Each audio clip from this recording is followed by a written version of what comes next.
अपने बच्चों का पालन ऐसे करो कि आपके बच्चे अपने बच्चों को आपकी कहानी बड़े गर्व से सुनाएं। नमस्कार, मैं Vivek Bindra, founder and CEO बड़ा बिजनेस.com। आज बात करेंगे बच्चों को काबिल बनाने का सबसे बड़ा रहस्य। और वो क्या है सबसे बड़ा रहस्य? पेरेंटिंग की बात करेंगे। आज ऐसे टिप्स दूंगा, हिल जाएंगे। अभिमन्यु को चक्रव्यूह भेदने की सारी कला मां के गर्भ में ही सीखने का अवसर मिल गया था। प्रहलाद 5 साल से कम उम्र के अंदर सारे शास्त्र सीख गए थे। होलिका का दहन हो गया, लेकिन प्रहलाद का दहन नहीं हुआ। होलिका, जिसको आग में ना जलने का वरदान था, वो भी जल गई। पेरेंट्स, वो पहले, they are first looking glass of their children.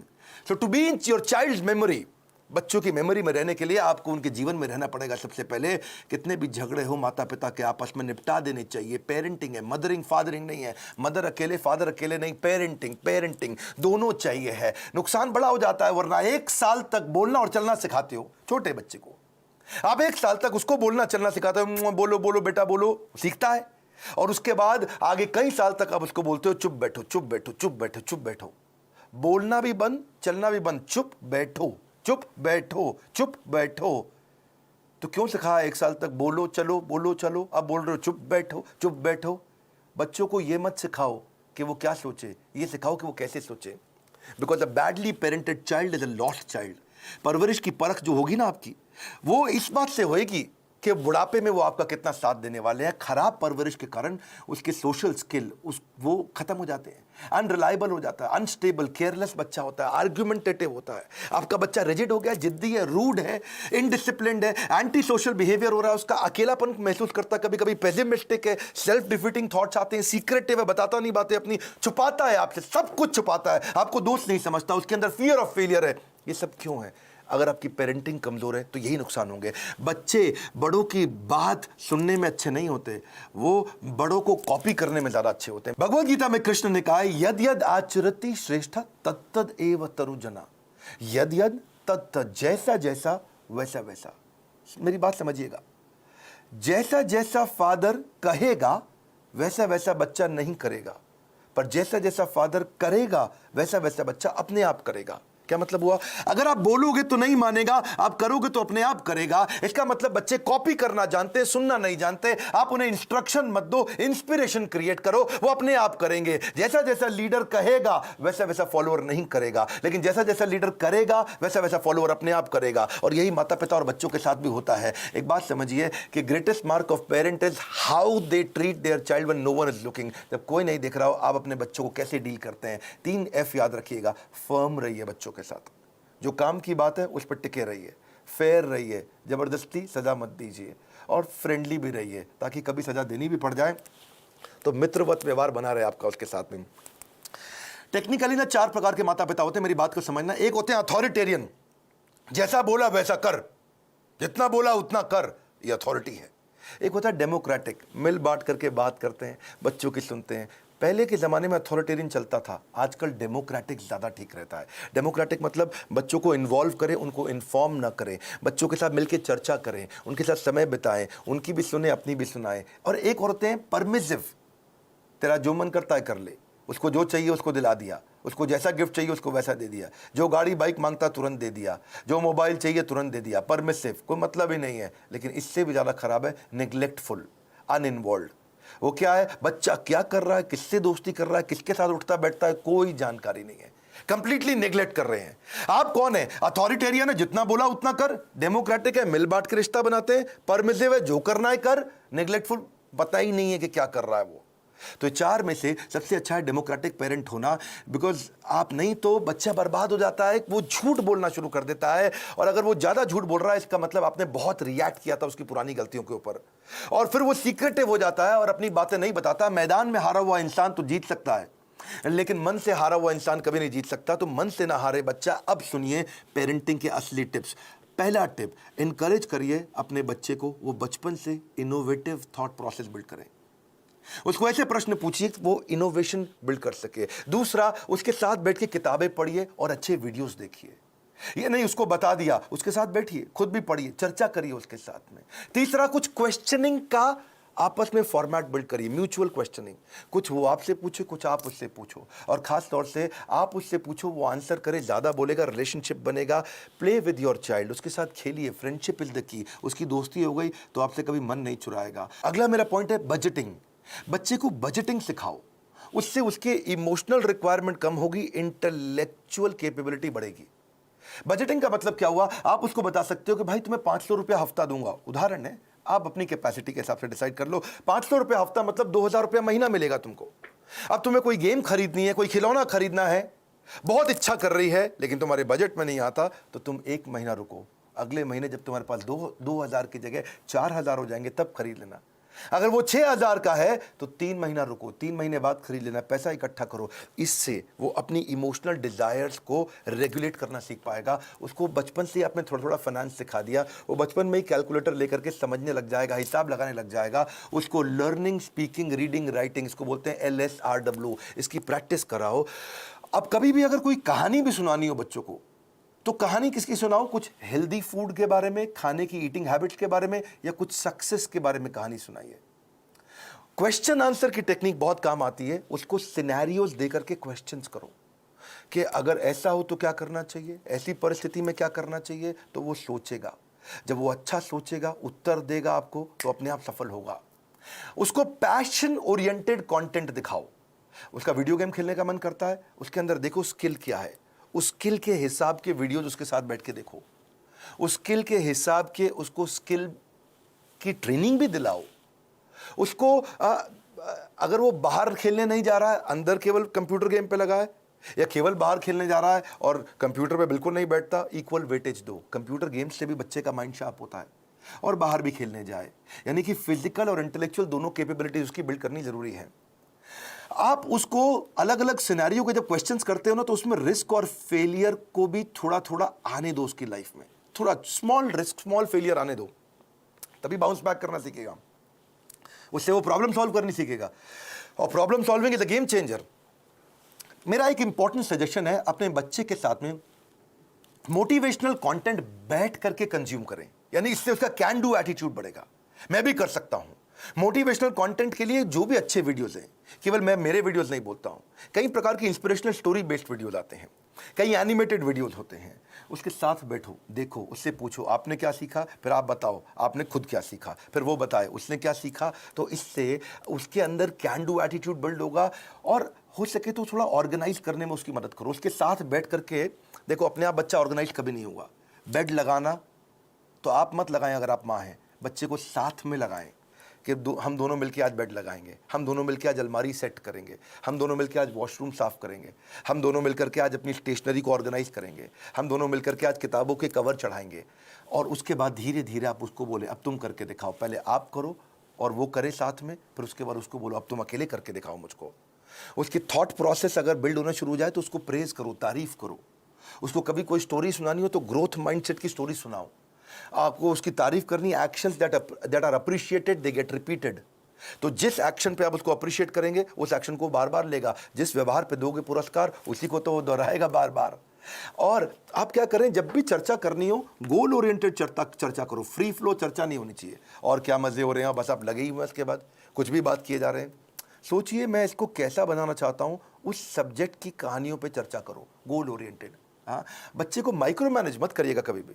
छोटी मोटी गलतियां करता है, करने दो, हर समय नहीं टोकना। आप पॉजिटिव साइड बिल्ड करिए, नेगेटिव साइड अपने आप चली जाएगी। नेगेटिव साइड को मना करोगे कभी नहीं जाएगी।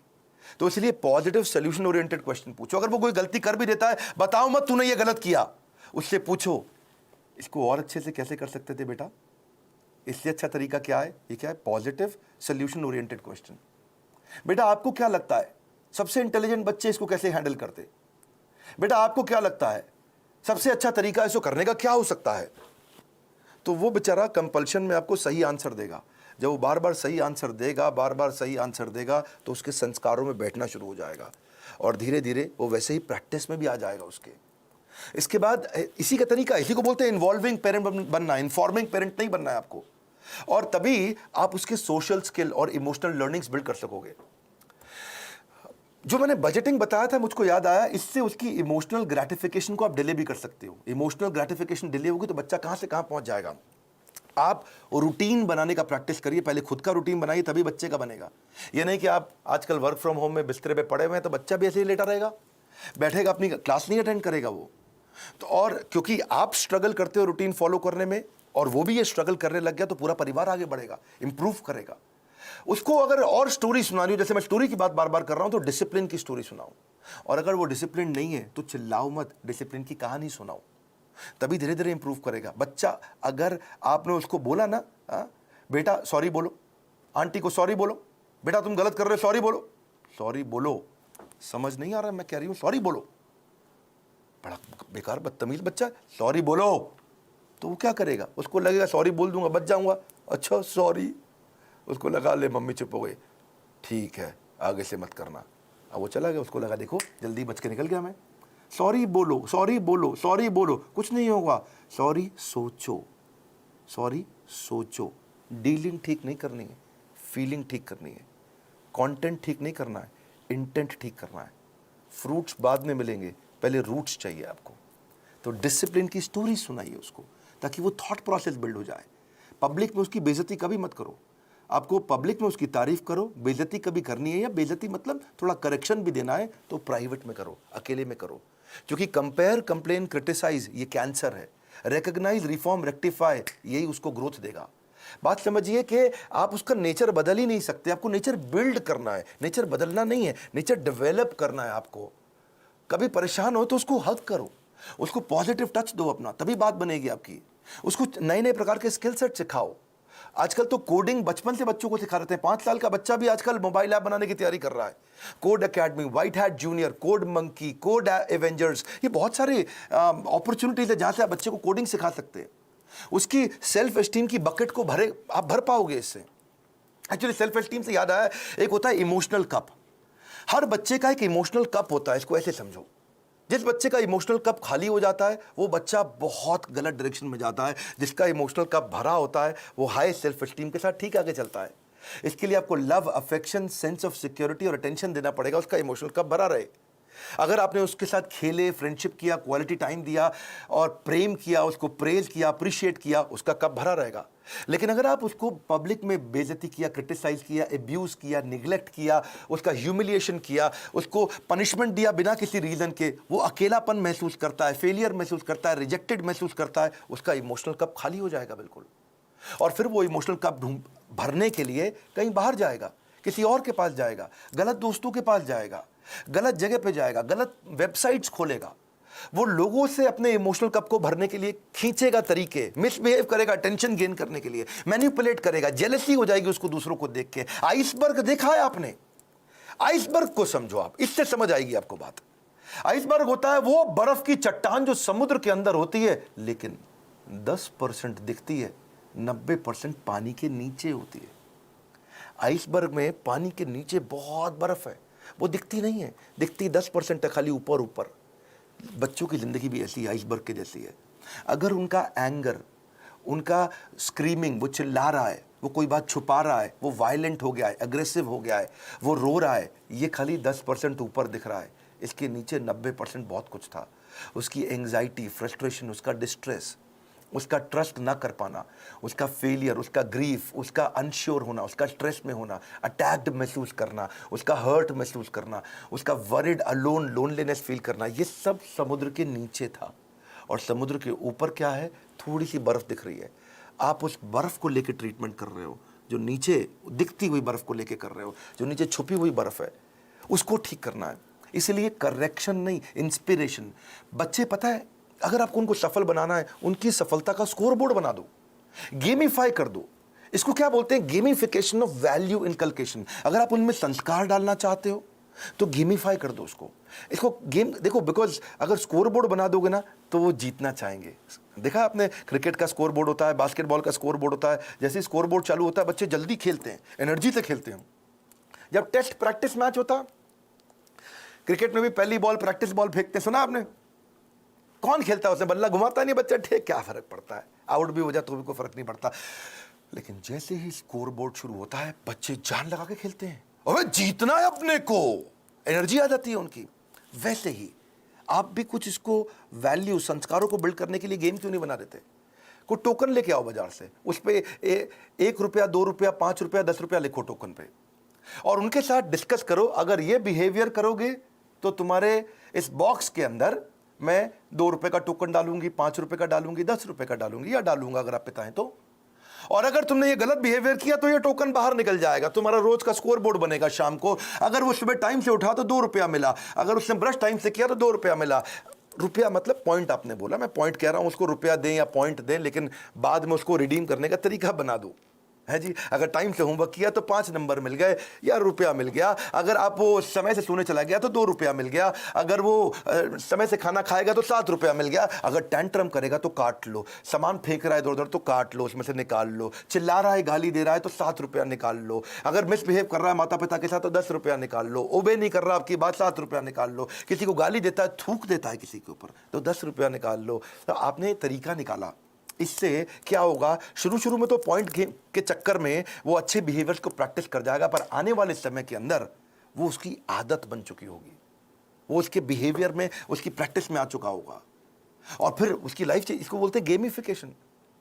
बच्चे को अकेला मत छोड़ो, इतना बच्चों के आंसू ना कड़वे होते हैं, उन्हें मीठा करना है आपको। उसकी जिज्ञासा गहरी होती है, उसको शांत करना है। उसका दुख बहुत तीव्र होता है, इससे उससे ले लो। उसका हृदय कोमल है, उसे कठोर मत बनाओ। Your children will become what you are, so be what you want them to be. बड़ी सिंपल सी बात है भैया। अगर आप दोनों का आपस में झगड़ा भी है पति पत्नी का, बच्चों के लिए सुलझा लो। आओ साथ में बैठो, बात करो, प्यार करो दूसरे को, ताकि बच्चे का जीवन सुरक्षित हो सके। ये फादरिंग नहीं है, मदरिंग नहीं है, ये पेरेंटिंग है। गलती किसी की भी हो, आप दोनों में से ईगो को साइड में रखो, बच्चे को और सिखाओ, आगे बढ़ाओ। आप सोचो कि किसको फायदा होगा, किसके बच्चे बिगड़ रहे हैं, किसके बच्चे खराब हो रहे हैं, कौन बच्चे से परेशान रहते हैं माता पिता, उनको ये वीडियो अलग अलग व्हाट्सएप ग्रुप में शेयर करो, अपना मैसेज भी लिखो, अपने नोट के साथ शेयर करो, लाइक करके उत्साह बढ़ाओ अगर ऐसे वीडियो पसंद आते हैं। और नीचे मुझे कॉमेंट बॉक्स में बताओ कि आपको कौन से वाला वैल्यू, आपको कौन सा वाला आइडिया, आपको कौन सा वाला टिप सबसे ज्यादा पसंद आया। मैं कॉमेंट बॉक्स में पढ़ने के लिए आऊंगा। इस बार हमारे साथ जुड़े रहने के लिए, दुनिया का नंबर 1 एंटरप्रेन्योरशिप यूट्यूब चैनल बनाने के लिए, और मेरे पर्सनल वीलॉग वाले चैनल पे भी आने के लिए मैंने एक नया चैनल बनाया जहां अपने मोबाइल से वीडियो डालता हूं। आप सबका हृदय की गहराइयों से प्रेम पूर्वक बहुत बहुत धन्यवाद।